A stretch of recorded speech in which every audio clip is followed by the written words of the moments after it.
Hello, how he's getting on? Found some dry ground. Very unfamiliar site at the moment. Ground is ridiculously wet.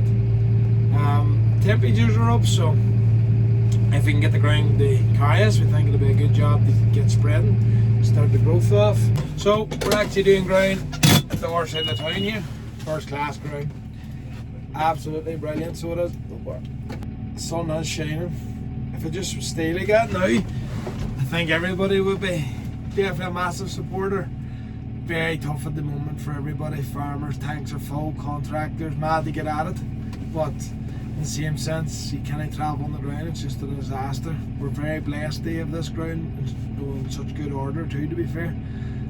Grass is growing well. Don't think anyone there took any kind of hit there at all, to be fair. The grass is growing there. We never grazed this with sheep right enough this winter. Some ground we did, some ground we never.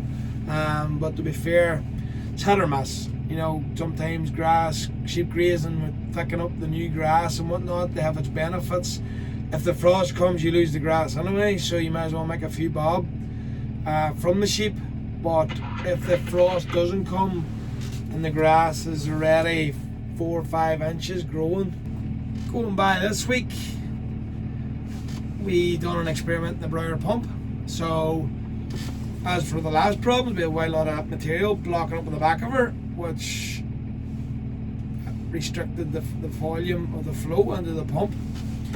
So we made a couple of inquiries. Some guys advised screw the plate in closer to maybe cut up the material better to allow it to go through the pump, and some advice was they move the back plate away from the propeller to allow the material to go in to the propeller to shoot it out. So we don't know if we're right or wrong. To be truthfully honest with you, we've went with the second option. We've moved it away because the only bit of feedback we were a wee bit worried was they were saying the last thing you want is to have it too close, because you'll jam the pump and it just will be a disaster or cause extra problems. So we've moved it away. We've pulled it out there, and our guts inch, 3/4 inch to an inch back away. But the only fear we have from that there, doing that, if it's anything like the Dodo pump, the further you keep it away from the propeller, the less pressure you'll have. So maybe the broiler pump doesn't work like that, we don't know. So I'll be 50 using that. At the moment, the last 2 jobs we have done, as I say, we always take our Dodo pumps out first. To be fair, yes, we are Dodo men, but I'm not saying that wrong with the broiler, but the Dodo pumps seem to work well for us. But anyhow, we actually have another pump coming. It's coming next week. I got a phone call. I don't know the brand. I don't know anything about it, to be honest with you. All I do know is they say it'll be good. We'll be very well impressed. Are you sending it there now, Tyler? Do I wait for a wee minute? Alright, go on ahead. Okay, no bad. I'll keep my CB just at a nice volume, because I want to hear the song goes wrong. But trust me, you don't really want to hear the chat goes over a CB in a contracting outfit. We're doing that. I'll let you know how that gets on. But the main thing is ground. Calendar farming has absolutely disaster once again. Yes, I do know that the temperatures is up now compared to what they would be in December and January. But in saying that, and not every year, but this year, we would say them couple of weeks over Christmas was the ground conditions were fantastic. You weren't tracking it. You know, even they say you don't get the value out of it.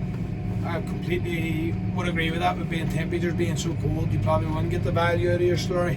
But you're doing very little damage. So even if you drop the level of your tank a bit, just so that allowed you extra storage through the March. So, and if you had to do it, you know, now every time everybody's full, so even if the ground conditions aren't, you know, you're ripping your hair out, you're kind of like, I need to get it somewhere. So it's either very expensive trying to get it here, there and everywhere, just to find a dry spot to do so, or sacrifice a field and literally track it just to get a bit of pressure off. But I'm sure there's wiser boys on there that's advising us to do so. So that's the way it is. In the midst of the slurry, we've been lucky enough. We've still always managed to have 2 outfits always out. The third outfit has been, well, we'll say the third outfit, maybe the odd day hasn't been out, but we always seem to kind of manage the tankers out in the 2 outfits. So to be fair, we're lucky enough. I do know when the weather picks up, not just for us but for every contractor, farmer, everybody, it's going to be hell to leather, like, because it is getting in the stage of spring crop. No thinking of doing a bit of tillage, cultivating, no ploughing for spring barley. It's all kind of in the back of everybody's mind. People that's half considered maybe doing a bit of reseeding. So it's going to be heavy slurry. It's going to be ploughing probably if the weather allows so. For all we know, this rain can keep going for another 3 weeks. So really, who knows, like. At the minute, we've got very well on this ground. When you have dry ground, it's unbelievable how much of a good feeling it gives you, if you know what I mean. When you're slurrying and ground and you don't even know how you're going to roll up the pipes, like, it's very, very, very stressful. So what else? Oh yeah, we love the front railers. Slurry Quip dropout bobble is fantastic, absolutely. For me personally, why I love it so much, well, Craig's outfit has the full outfit, so he drops off back bobble and full bobble, drops his weight off immediately. Johnny also very much likes it. So my outfit, 1000 meter out the back, I put about 800 on the front railer with a steering. I'll show you all that through the video. Deadly job. So say I'm with a trailer outfit here today at the moment, and I only need 600 meters. I just go in the field, drop the bobble off my slurry cup wheeler, away I go. Rail out my back railer, take off 3 pipes, 4 pipes, whatever I need. It's light as anything anyway because it's practically empty, and I just spread away. Where before, whenever I didn't have that railer, I had to actually hook the railer off 3-point linky to get the weight off her. So every time I was like moving a block of ground or going home or whatever, I had to drive on the arms, hook her back out, jump out, put the pipes in, put the top link back on, no hooker on. With that yoke here, I just fall on there, lift her up and away I go. Absolutely brilliant. No bar. For reeling reasons, just sit in the one spot, my foot pedal left and right. I just sit there and she just reels. I think the biggest benefit of that would be for tramlines in cereal ground. Definitely would be a massive benefit. Massive benefit. No riding your clutch or forward back or tramping crop or anything like that. It's the reeler there. So I have no bobble on her, but if I activate my reeling, so say I want a reeler on now, even though my cog's turning there is no reeler on. So here's my foot pedals. So if I position them for right or left, so say I put the auger on like so, and hit the right button, she's moving to the left one, that's her moving left. And that's me running the masher at the same time, that's just why she's so slow. So look at the angle over there now, so that's me the front of the tractor, and then put her the other way. That's her changing direction now. Now she's a lot faster, but I'm running my macerators at 50%, so she's taking quite a lot of oil in my macerators. But as I say, I have 3 pipes off her, I have 1 pipe left on her, but look at that for the ground. Now I'm not going to say that's the way I've always been, because I couldn't even take a video yesterday of me spreading because I was absolutely stressed out because it was into the axles, like what I'm sure everybody else is feeling the same. But I have got this spot of ground and it is unbelievably strong shape. Absolutely. That's nice here now. 400 acre in this block. Grass is looking well too. We just, that weather would just stay, really. We're not asking much. Hey there, let me see the front wheel. Oh. So, that's your pump. I think that's a big pump. It slots in here. So just slide them over and they drop in. Absolutely simple. The right round, very light, you know what I mean? Throw the bobble off, there's no weight on her. The swivel in the front, so she'll move left and right. So there's the wee wire that runs up from the tractor, right up to the front of her. I think you can see the foot pedals there. And then the wee wire just runs up, and then that just goes left and right to put the reel on. That's the grass there.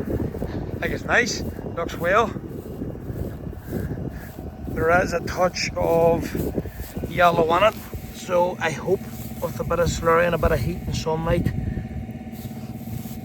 a bit of fertilizer on it, that should take that out of it. It's a nice height there, it's only, you know what I mean, you're chatting there slightly just over a bit of the well, you know, so that should come well. Like, I would like to think that would be a good job. So at the moment there, if we could just get that boy here to stay. Doesn't seem to like our country too much, whatever about him.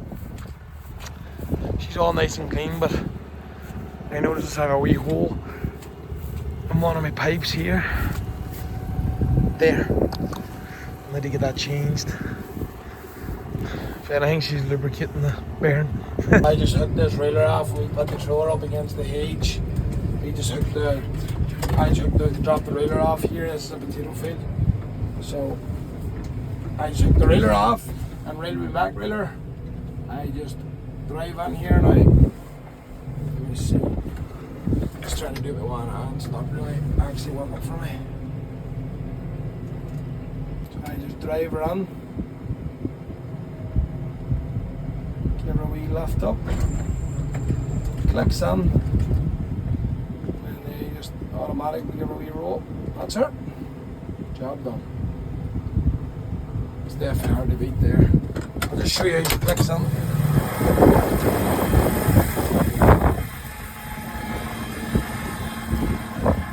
Just falls on there.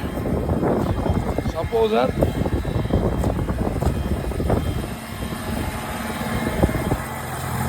And then my back railer, with all the pipe railed up.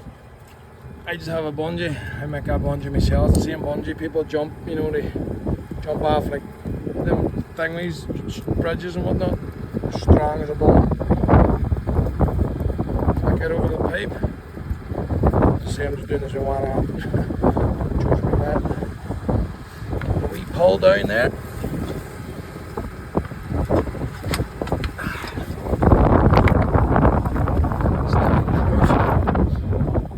So I just throw on my front railer here now. It's my pipe left over. It's us looking over a lovely block of ground. So, put the grass on this here to hold it up. To be fair, it's slowed very well. I'll slow you the front railer now. I kind of don't like to travel much more because this is where I kind of started the field.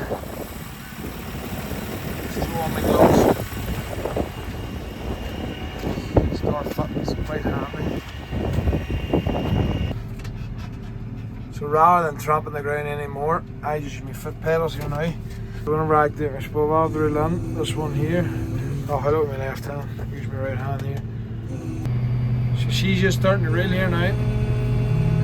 So I just sit in one spot. And then my foot pedals. So I sit in the one spot.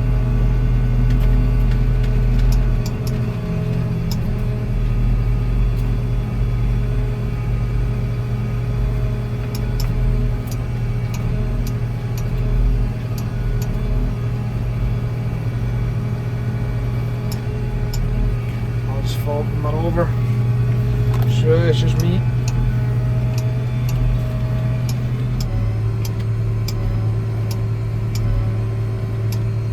over to the far side.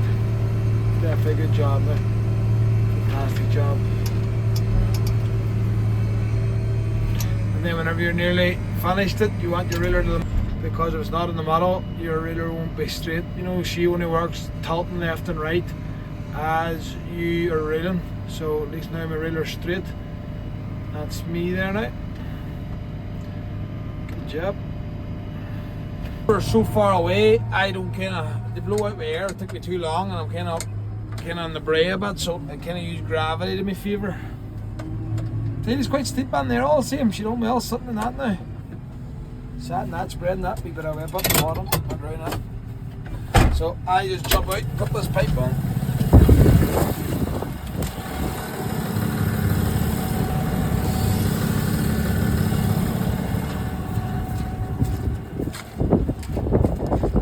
Just hook the pipe on now.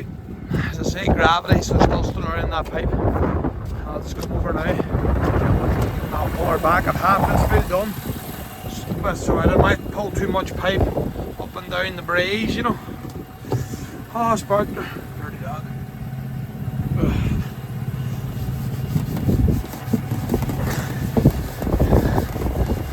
I know she's not really like, oh, she's clean, but we try and keep her as clean as we can keep her. Always have rags on her. So we fly over here now. See, I have half this fill done. I didn't want to bring too much pipe with me. And this field, because I didn't want to be going up and down these braes, so I pulled a wee bit of pipe into the back field back in, because as you'll see, like it's quite tight braes, like. But to be fair, she sat very, very well on them. Which this weather is absolutely terrible. But as I say, they're good grass coverage, which held me up a lot, which was a great job. So what I like about it now, I'm just going to go over here now and get ready to send this around. So I'm pulling the pipe behind me, coming around, I'm like, right, I'm ready to spread again. I have 700 metres in the front railer, and I'm like, right, that's a lot of weight to be driving around the ground. So I, let's say, just come over, say, right, I don't need it anymore. So I'm just coming around, dropping her down, like so. Just give her a wee dump so that the cog isn't holding her in place.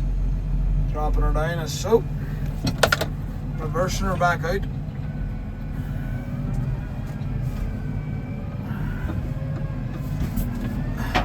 Picking my weight all off her, which now I'm an empty reeler, and I'm ready to spread again. So it's a matter of, okay, Craig, send the slurry there now again.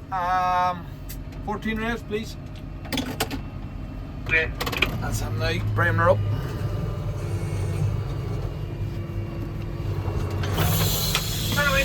So he slurries away, one hand out and dead on, no bar. And that's me ready to go. No weight. 50 metre pipe in the back of her, 100 metre pipe in the back of her. Slurring away again. Get in there now again. Now that is some job. Waiting all off her. That's handy.